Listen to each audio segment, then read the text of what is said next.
Society conditions us to believe that physical hustle is the primary driver of success.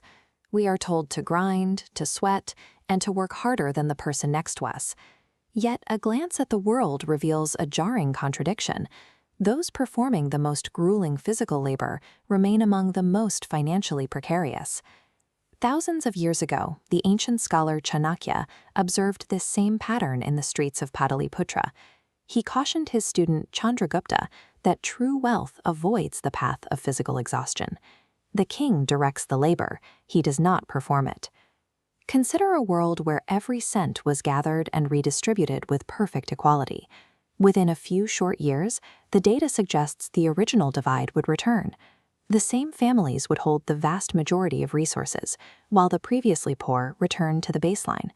This happens because the intellect serves as the primary engine of wealth, while physical currency acts merely as a trailing indicator. The mind creates the value. The money simply follows the creation. Escaping the cycle of labor requires a total pivot from physical hustle to the cultivation of intellectual capital. This is the only asset capable of generating the kind of disproportionate returns that lead to true freedom. This transition begins with a total commitment to upgrading the mind before any other investment. While a laborer might spend 40 years perfecting a single physical strike, the wealthy spend that time learning how to automate the blow or eliminate it entirely. The learning process must continue to the very end of one's career.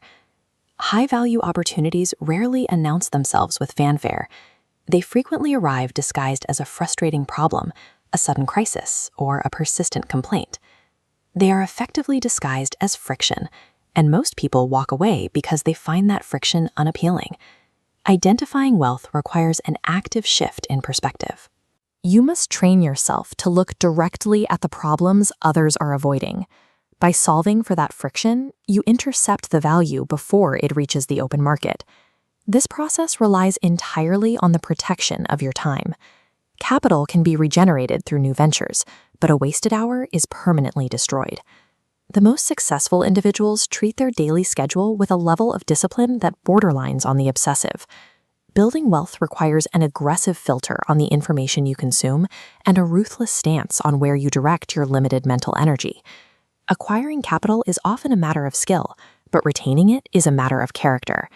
Many find that the challenge of keeping wealth is significantly harder than the challenge of earning it. Without internal discipline, an increase in wealth usually triggers an immediate increase in consumption. This is why we see high earners and lottery winners falling back into debt. They increased their intake without first building the container to hold it. Think of capital as water. On a flat surface, it disappears. To hold it, construct a psychological dam of restraint. Behavior is mimetic. We mirror those closest to us. If your circle views money as vanity, your dam erodes, drifting toward their financial average. Securing your future involves curating your close social environment with the same precision you use for your investments.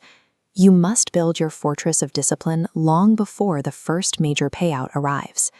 Even the most disciplined fortress can be breached by the most common threat to retained wealth, an emotional appeal for a loan from a close friend or family member. These requests are designed to bypass your logic. You may feel that a refusal will permanently sever a lifelong bond, creating a sense of guilt that makes compliance feel like the only option. However, the data on interpersonal loans is grim. When the structure of the loan is vague, the repayment rarely happens, leading to a buildup of resentment. Often, the very relationship you were trying to save by saying yes is the one that breaks under the weight of the debt. Protecting your assets requires a pragmatic defense that preserves both your capital and your social standing. You need a strategy that shifts the weight from emotion to mechanics. Financial intellect is a hollow asset if it collapses under the first sign of social pressure. A 24-hour delay serves as an essential first line of defense.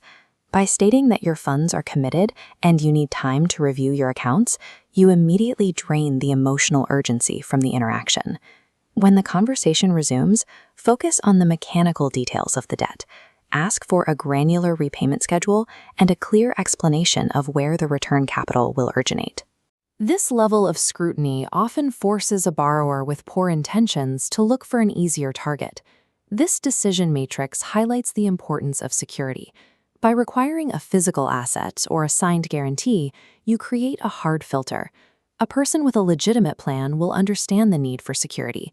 A person looking for a handout will find the condition offensive and withdraw their request. You can further test the request by explaining that your funds are in locked accounts. Mention that an early withdrawal would trigger a significant penalty, and ask if the borrower is prepared to cover that cost. This forces them to evaluate if they value your capital more than their own convenience. If the crisis is genuine, consider offering a much smaller amount as a one-time gift rather than a loan. This preserves the relationship and your reputation for generosity, while shielding the vast majority of your wealth from loss. Wealth is a complete ecosystem that requires intellect to build and character to defend. Ultimately, setting these firm boundaries is an act of financial self-respect.